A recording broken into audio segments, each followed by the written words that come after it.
Well, that was a lot of fun.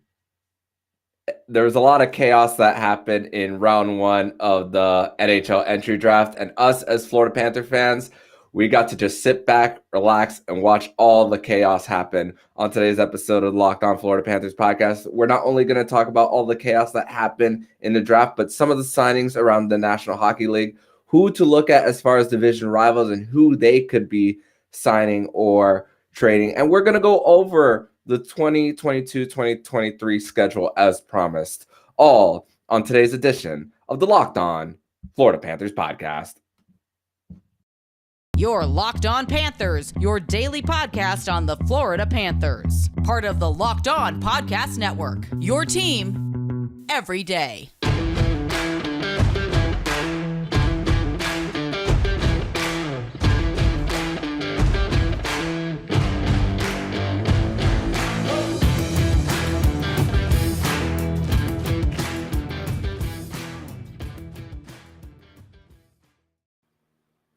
And welcome into this Friday, July 8th edition of the Locked On Florida Panthers podcast, part of the Locked On Podcast Network. We're your team every day. Thank you for making the Locked On Florida Panthers podcast your first listen of the day.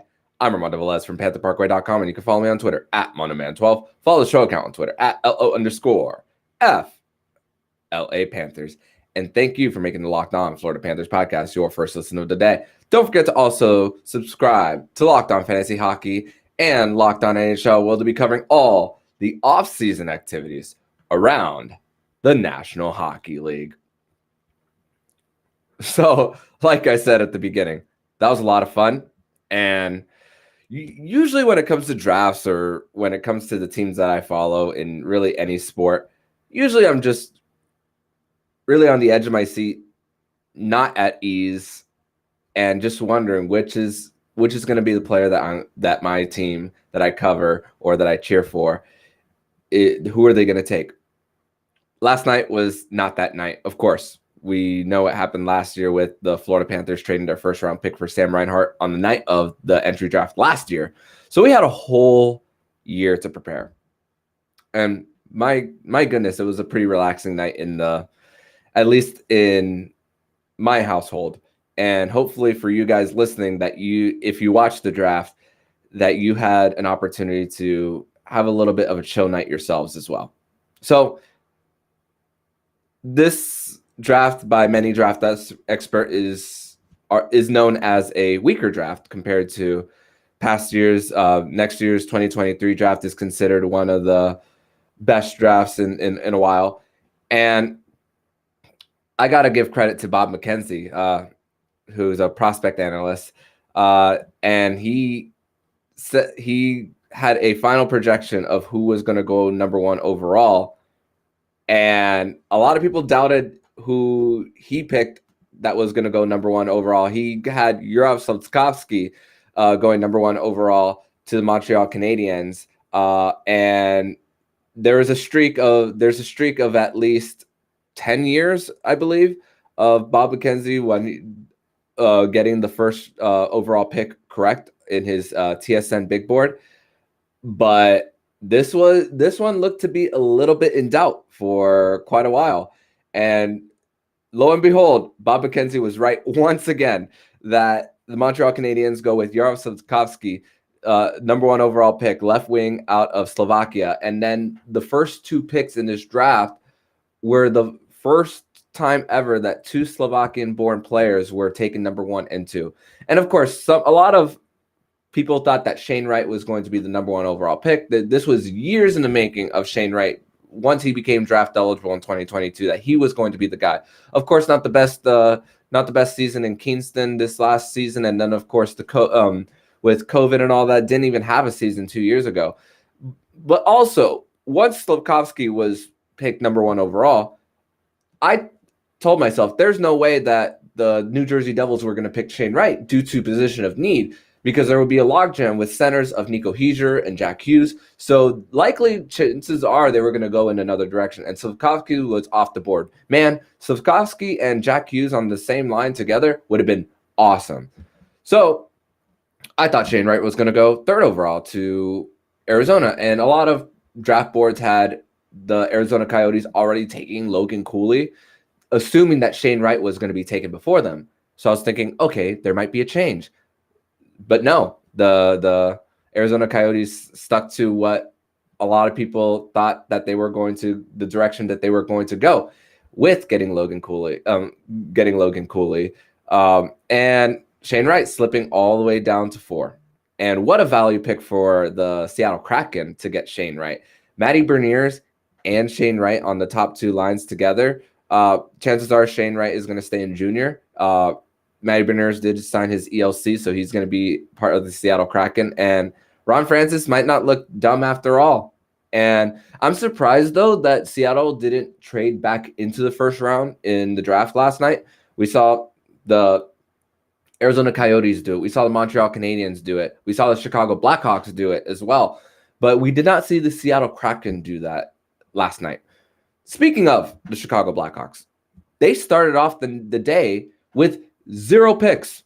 They traded their first round pick this year, last season, right before the draft, when they traded for Seth Jones and gave him an 8-year contract extension after that.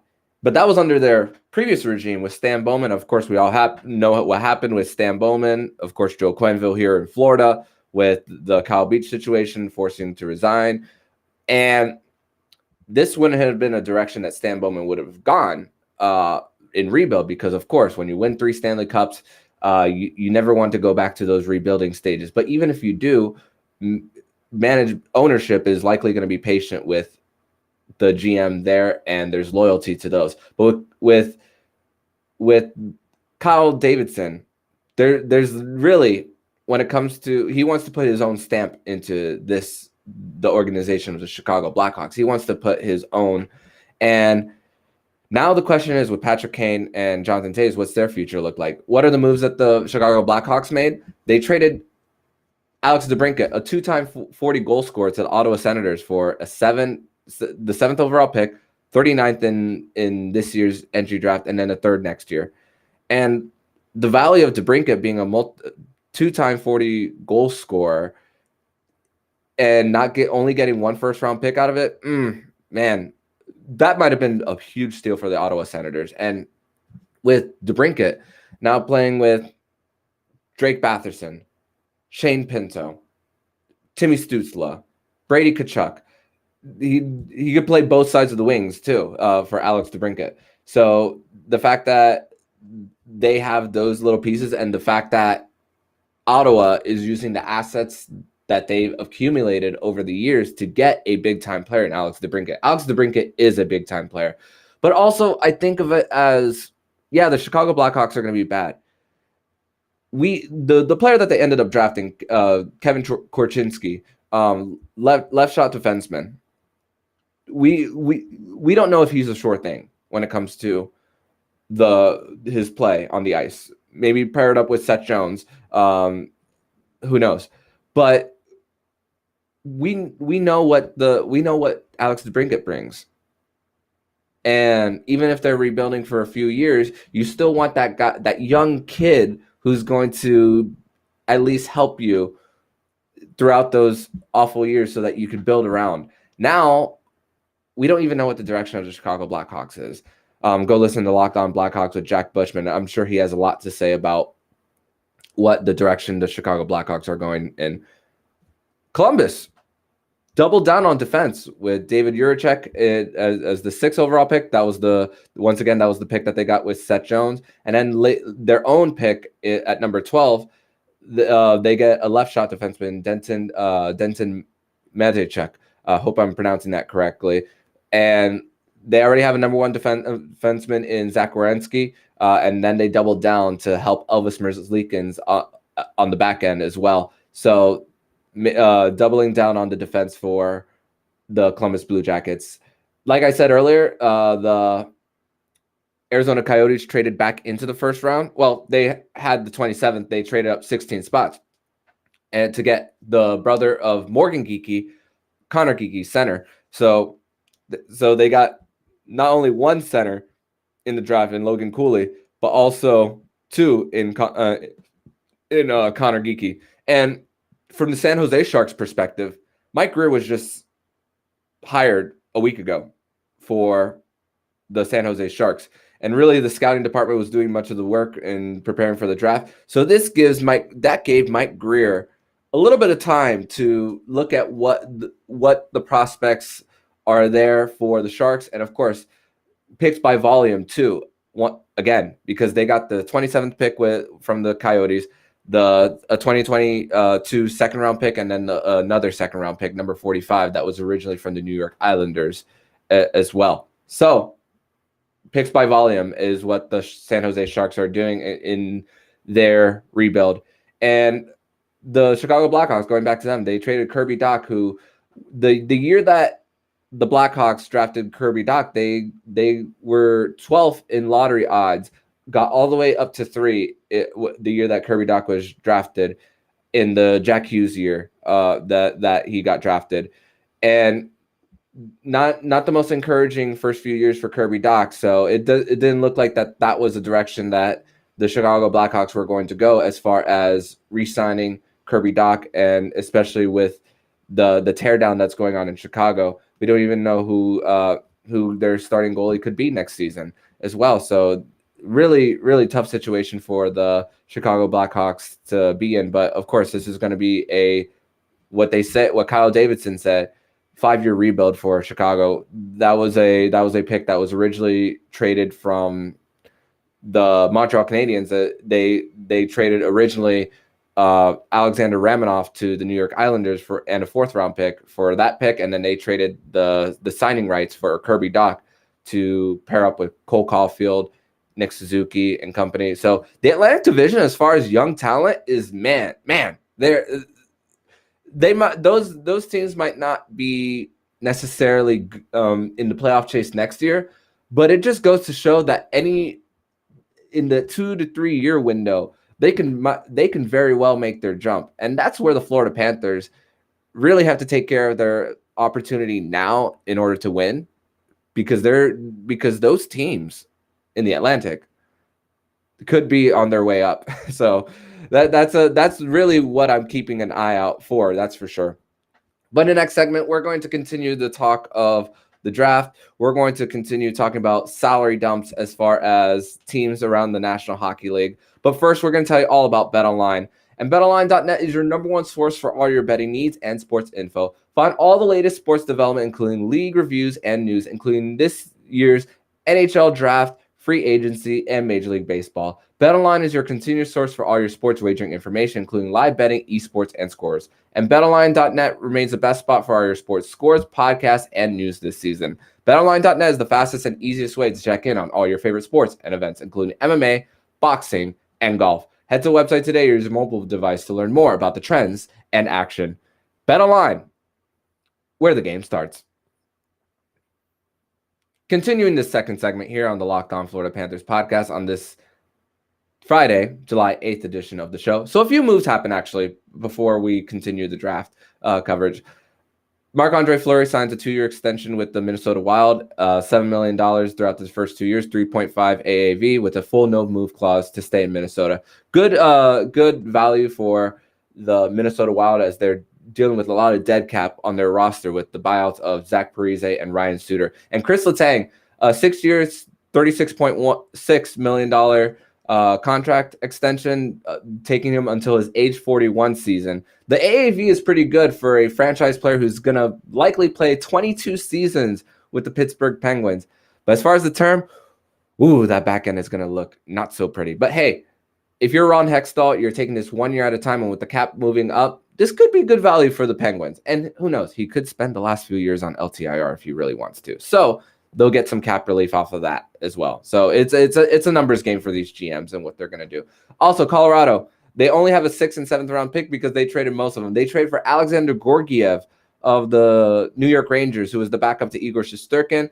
Good enough to be a number 1 goaltender, and just goes to show that the team around Darcy Kemper was really what really helped them win the Stanley Cup. And this is the first goalie since the 2010 Chicago Blackhawks who would have a goalie who won a Stanley Cup and not return the next season. So it's going to happen again 12 years later for in the NHL with Darcy Kemper. And it's looking like that the Toronto Maple Leafs or the Edmonton Oilers could be in the market for a goaltender. And speaking of those teams, on draft night, those teams had two big trades, cap clearing trades. Let's start with Toronto.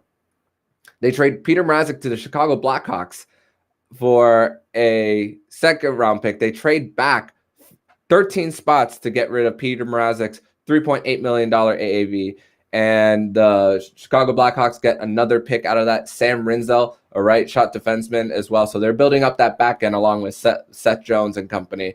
So they're building on that. So this, before we go back to the Maple Leafs, let's go also back to the Edmonton Oilers. They trade back 3 spots to clear the contract of Zach Kassian to the Arizona Coyotes, and Arizona had that pick originally as they got from Darcy Kemper to trade to the Colorado Avalanche, and then trade up 3 spots in order to get Maverick Lemeru, so another defenseman for the Arizona Coyotes to build on with that team.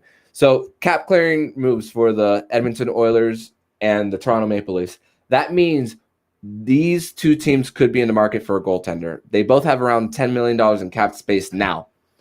So is a trade for Anaheim Ducks goaltender John Gibson in the works? Maybe. Or either of those teams could go after Darcy Kemper. Darcy Kemper didn't have the best playoff performance, but hey, he was good enough to help you win the game and win the Stanley Cup. So we could see Darcy Kemper be in one of those two teams because he is a free agent. Trade for John Gibson is going to be a little tougher. The Ducks don't need to trade him.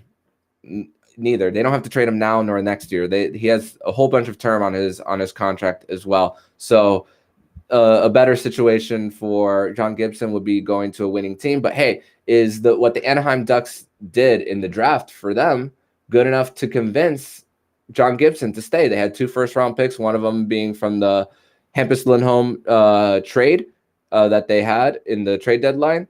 So maybe there could be a situation where John Gibson says, okay, maybe I'll give one more shot. But hey, we could also see if there is an overwhelmingly great haul for John Gibson. I think the Anaheim Ducks pull the trigger there. Another thing I want to talk about is Ivan Mirshchenko, left wing from the Washington Capitals from Russia. He was diagnosed with Hodgkin's lymphoma, and great story and high upside for Ivan, and hopefully that he's able to play in the NHL one day. And the fact that the Washington Capitals with this pick, I'm rooting for someone like Miroshenko in that. And also with Chris Letang signing his extension with the Pittsburgh Penguins, he also got to announce the pick of Owen Pickering, left shot defenseman as well. One more thing with comes to the draft in the first round.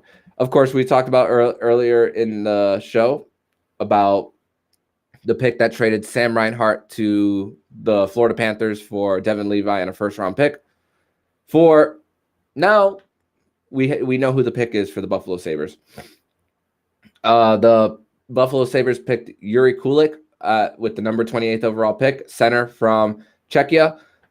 So now we can't really judge this pick now and who necessarily won the trade. Now this is like a 5-year window as far as what's going on. But hey, I'll tell you the truth. Sam Reinhart for a first-round pick after what he has leading the Florida Panthers in power play goals likely is going to have a increased role this year, especially with Anthony Duclair being starting the year on IR. I'm liking the trade a lot right now with the Florida Panthers and the Buffalo Sabres as the Florida Panthers have a sure thing when it comes to Sam Reinhart versus the Buffalo Sabres. They're betting on Yuri Kulik as far as a pick. And also let's also go back to Chicago as well.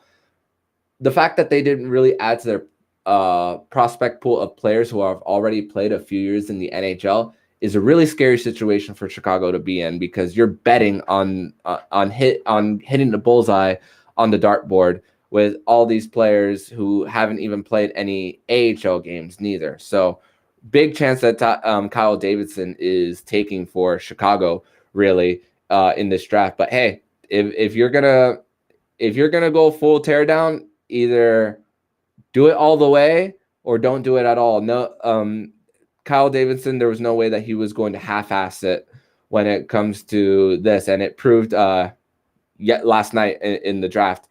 So really exciting stuff for the state of the NHL, and just like I said, us as Florida Panther fans getting to just watch and be at ease yesterday, because that's really what it was for me being at ease the whole night. So really, and I'm really looking forward to today as the draft starts at 11. Really 50 minutes from the time I'm recording this right now. It's 10:11 a.m. on a Friday morning, and it'll start with number 33, and we'll have 60 picks before the Florida Panthers are on the clock. With the Panthers, they got on the phone, they called around just to see what the market looked like. But of course, nobody was expecting for the Florida Panthers to pull a trigger with the lack of assets that they had. But hey, you do your part, you see what's out there, and you're doing your due diligence, and that's what Bill Zito did. So not a problem with what Bill Zito did as far as how he handled draft night and how he handled the Sam Reinhart trade, because hey, the Florida Panthers have a very valuable piece on their roster on the right wing, and also let's not forget Sam Reinhart can play center as well if need be. In the second round this year, this is the Sam Bennett pick that the Florida Panthers will not be having.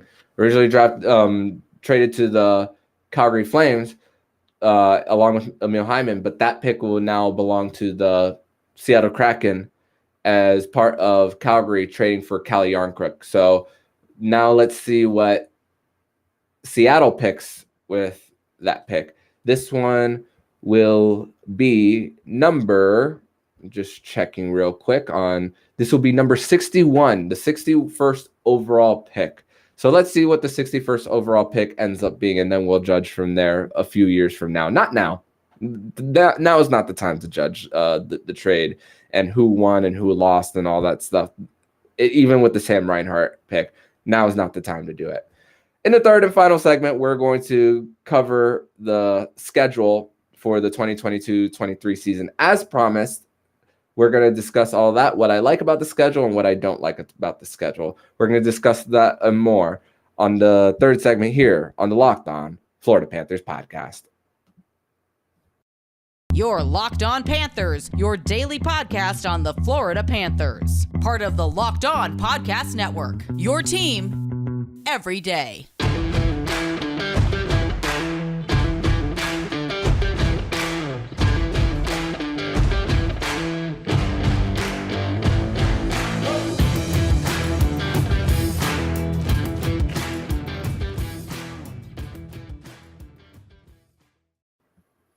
Third and final segment here on the Locked On Florida Panthers podcast on this Friday, July 8th edition of the show. As you notice, Nick Fairbanks is still on the IR, so hope you're feeling better, Nick, and hope to see you next Friday. And for the Panthers, they released their schedule on Wednesday. And for this schedule, I was really expecting more to start the season at home, especially being the President's Trophy winners. But of course, when you bow out of the playoffs as early as the Panthers did, you're not going to get as much schedule favors as you want when it comes to big games and nationally televised games too. So the Panthers are going to start off the first 3 games on the road at New York, at Buffalo, which the Buffalo game will be on my birthday. So I'm spending a matinee game with the Buffalo Sabres on my birthday, a matinee game there. Boston to start the season at TD Garden. And then home opener is October 19th against the Philadelphia Flyers. And then all the month of October, 4 home games and then 5 road games. It's very road heavy, really, to start off the season, where November there is 8 road games and, doing the math in my head, 7 home games there. You'll see Connor McDavid come to town. You'll see the Dallas Stars come to town, Calgary, St. Louis, Boston, and then there's the West Coast trips for the Panthers. There'll be 3 West Coast trips. There's a sneaky one. I'll go over the first one. The first West Coast trip will come in November at Arizona, at San Jose, LA, and Anaheim. The LA and Anaheim is a back-to-back, which I like because they're only 45 minutes apart. You don't have to worry about an overnight flight, getting into a hotel at some kind of late hour. So whenever they're done with their game against the LA Kings, just a 45-minute drive south to Orange County, and then their game is the next day. Likely no morning skate as well for their game against the Ducks. And then the end of that West Coast trip comes on the 6th of November. And then they'll have another West Coast trip later that month, starting in Edmonton and Calgary, back-to-back there, Vancouver, Seattle, and then a few days off before they end in Winnipeg. And then there'll be a stretch of home games there before they go to the Atlantic part of the East Coast. And then there's this one is a sneaky one, very, very sneaky West Coast trip that the Panthers will go in quite a few different cities in different parts of the country. January, this one is strange. At Detroit, day off. At Dallas, a noon game. At Colorado, and at Vegas. So they're going in a few different locations in just under a week. So that's a sneaky third West Coast trip for the Panthers. As far as rivalry games, first matchup against the Tampa Bay Lightning will be on October 21st at home at FLA Live Arena. Their next game, their first road game against the Tampa Bay Lightning will be December 10th, a 4 p.m. game, actually. A good time for everyone to watch, as looks like I think that's college football championship weekend. I'm not sure yet. I don't know that on the top of my head, but if the college football championship weekend is the weekend before, that's a good time for many fans to check out that game. That's for sure. And of course, I'll be tuned in as well. As far as the schedule goes, usually a lot of times the NHL likes to put the Northeastern teams in December and January in Sunrise. But it's not so much the case this time around with at least Toronto. Toronto's not making their way to Florida in December. Toronto won't even be making their trip to Florida in January, though.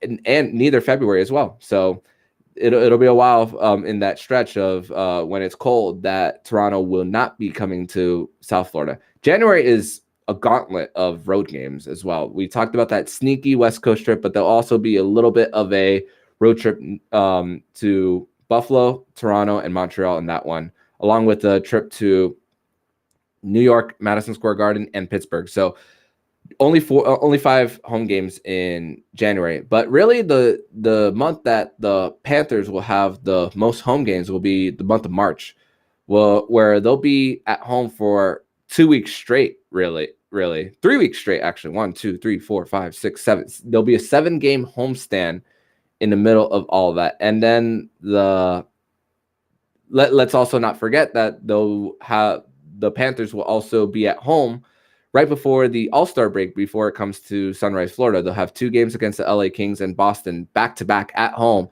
and a whole week off, and then preparing for the NHL All-Star game in Sunrise, Florida. And they snuck this into the ESPN broadcast in the final few minutes. And the broadcast said that the 2023 NHL entry draft will be in Sunrise, Florida next season. No official announcement from the NHL, but the ESPN broadcast apparently linked that information as far as that. And this won't be the first time this will be the third time actually that the Panthers would be hosting the NHL entry draft.